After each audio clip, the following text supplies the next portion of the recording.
Before embarking on this enlightening journey, take a moment to indulge in a delightful cookie and a steaming cup of tea. Find a comfortable seat, allowing yourself to immerse fully in the tranquility of this video. The giver should be thankful.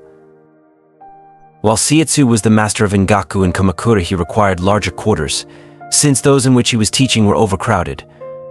Umeza Saibei, a merchant of Edo, decided to donate 500 pieces of gold called ryo toward the construction of a more commodious school. This money he brought to the teacher. Saisetsu said, "All right. I will take it." Umezu gave Saisetsu the sack of gold, but he was dissatisfied with the attitude of the teacher. One might live a whole year on 3 ryo, and the merchant had not even been thanked for 500. "In that sack are 500 ryo," hinted Umeza. "You told me that before," replied Saisetsu. "Even if I am a wealthy merchant, 500 ryo is a lot of money," said Umezu. "Do you want me to thank you for it?" asked Saisetsu. "You ought to," replied Umeza. "Why should I?" inquired Saisetsu. "The giver should be thankful. It will pass." A student of Zen went to his meditation teacher and said, "My meditation is horrible. I feel so distracted, my legs ache, and I'm constantly falling asleep. It's just horrible." "It will pass," the teacher said. A week later, the student came back to his teacher. "My meditation is wonderful. I feel so aware, so peaceful, so alive. It's just wonderful." "It will pass," the teacher said. The true path. Puryu. Just before Ninakawa passed away, the Zen master Ikkyu visited him. "Shall I lead you on?" Ikkyu asked. Ninakawa replied, "I came here alone and I go alone. What help could you be to me?" Ikkyu answered, "If you think you really come and go, that is your delusion. Let me show you the path on which there is no coming and going." With his words, Ikkyu had revealed the path so clearly that Ninakawa smiled and passed away. The gates of paradise. A soldier named Nobushige came to Hakuin and asked, "Is there really a paradise and a hell?" "Who are you?" inquired Hakuin. "I am a samurai," the warrior replied. "You?" "A soldier," exclaimed Hakuin. "What kind of ruler would have you as his guard? Your face looks like that of a beggar." Nobushige became so angry that he began to draw his sword. But Hakuin continued, "So you have a sword. Your weapon is probably much too dull to cut off my head." As Nobushige drew his sword, Hakuin remarked, "Here, open the gates of hell." At these words, the samurai, perceiving the master's discipline, sheathed his sword and bowed. "Here, open the gates of paradise," said, arresting the stone Buddha. A merchant bearing 50 rolls of cotton goods on his shoulders stopped to rest from the heat of the day beneath a shelter where a large stone Buddha was standing. There he fell asleep, and when he awoke, his goods had disappeared. He immediately reported the matter to the police. A judge named Ooke opened court to investigate. "That stone Buddha must have stolen the goods," concluded the judge.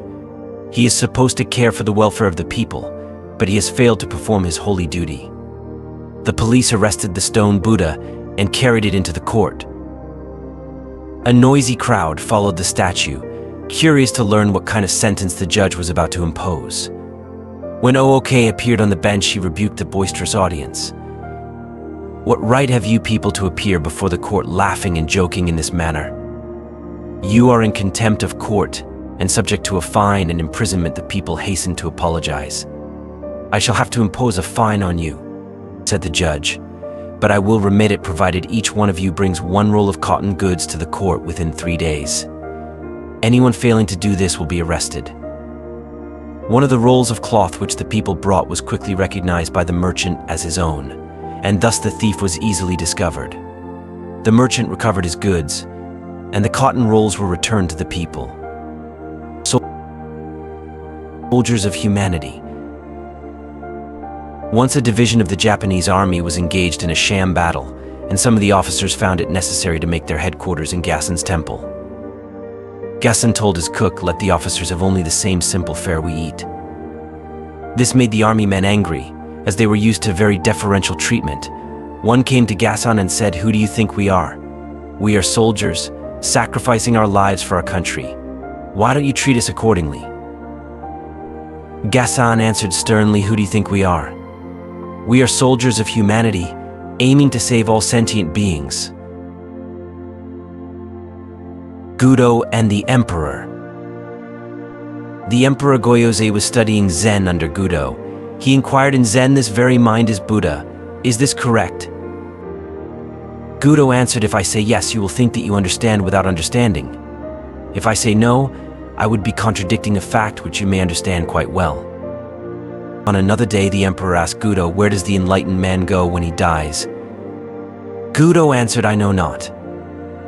"Why don't you know?" asked the Emperor. "Because I have not died yet," replied Gudo. The Emperor hesitated to inquire further about these things his mind could not grasp. So Gudo beat the floor with his hand as if to awaken him, and the Emperor was enlightened. The Emperor respected Zen and old Gudo more than ever after his enlightenment, and he even permitted Gudo to wear his hat in the palace in winter.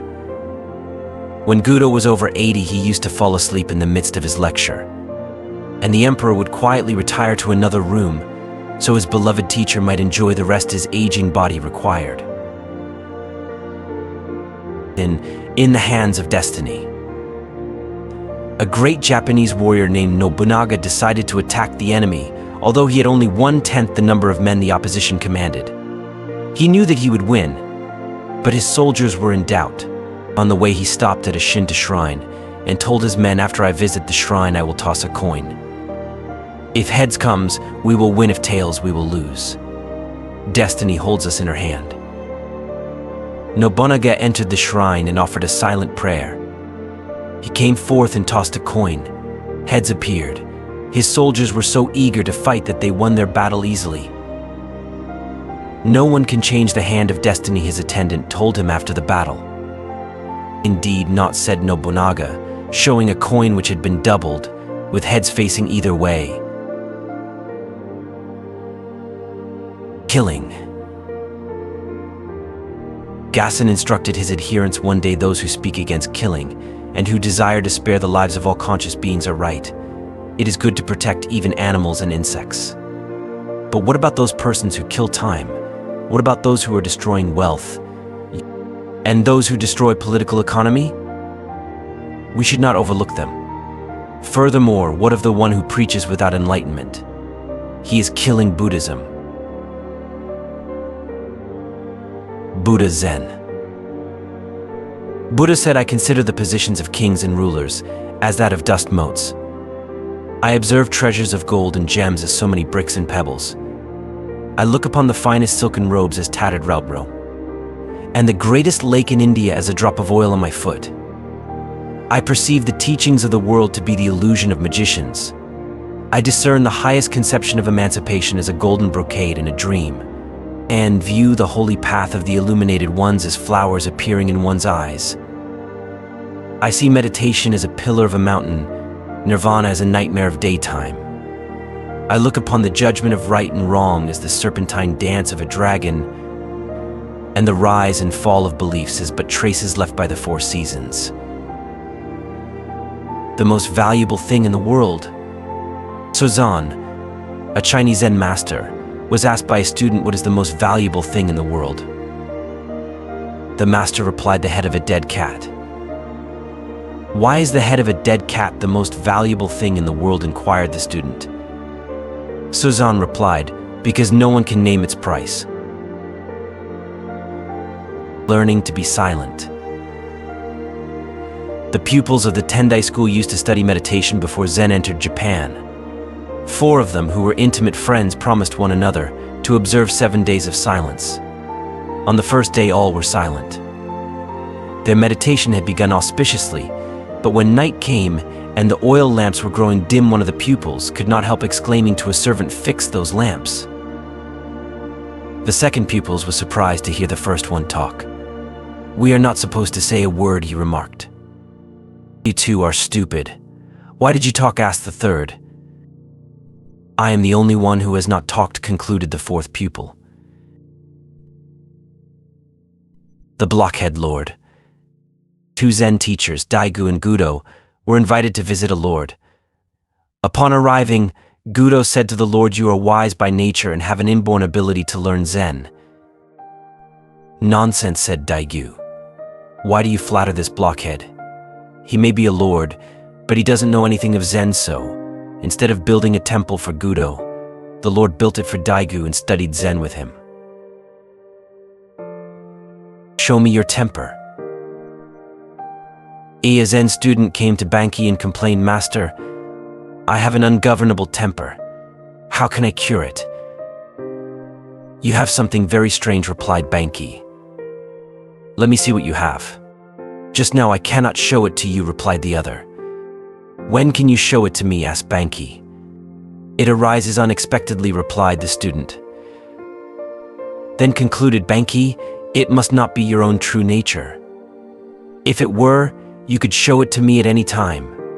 When you were born, you did not have it, and your parents did not give it to you. Think that over." The stone mind. Hogan, a Chinese Zen teacher, lived alone in a small temple in the country. One day 4 traveling monks appeared and asked if they might make a fire in his yard to warm themselves. While they were building the fire, Hogan heard them arguing about subjectivity and objectivity. He joined them and said, "There is a big stone. Do you consider it to be inside or outside your mind?" One of the monks replied, "From the Buddhist viewpoint, everything is an objectification of mind. So I would say that the stone is inside my mind." "Your head must feel very heavy," observed Hogan, "if you are carrying around a stone like that in your mind." Real prosperity. A rich man asked Sengai to write something for the continued prosperity of his family so that it might be treasured from generation to generation. Sengai obtained a large sheet of paper and wrote, "Father dies, son dies, grandson dies." The rich man became angry. "I asked you to write something for the happiness of my family. Why do you make such a joke of this?" "No joke is intended," explained Sengai. "If before you yourself die, your son should die, this would grieve you greatly. If your grandson should pass away before your son, both of you would be broken-hearted. If your family, generation after generation, passes away in the order I have named, it will be the natural course of life. I call this real prosperity. Just go to sleep." Gasan was sitting at the bedside of Tekisui 3 days before his teacher's passing.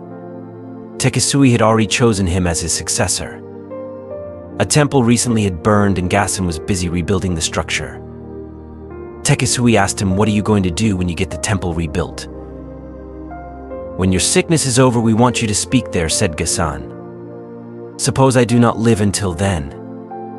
"Then we will get someone else," replied Gasan. "Suppose you cannot find anyone," continued Tekisui. Gasan answered loudly, "Don't ask such foolish questions. Just go to sleep." Nothing exists. Yamaka Teshu, as a young student of Zen, visited one master after another. He called upon Dokuan of Shikoku. Desiring to show his attainment, he said, "The mind, Buddha, and sentient beings, after all, do not exist. The true nature of phenomena is emptiness. There is no realization, no delusion, no sage, no mediocrity. There is no giving and nothing to be received." Dokuan, who was smoking quietly, said nothing. Suddenly he whacked Yamaka with his bamboo pipe. This made the youth quite angry. "If nothing exists," inquired Dokuan, "where did this anger come from?" If you enjoy this video, type peace into the comment section.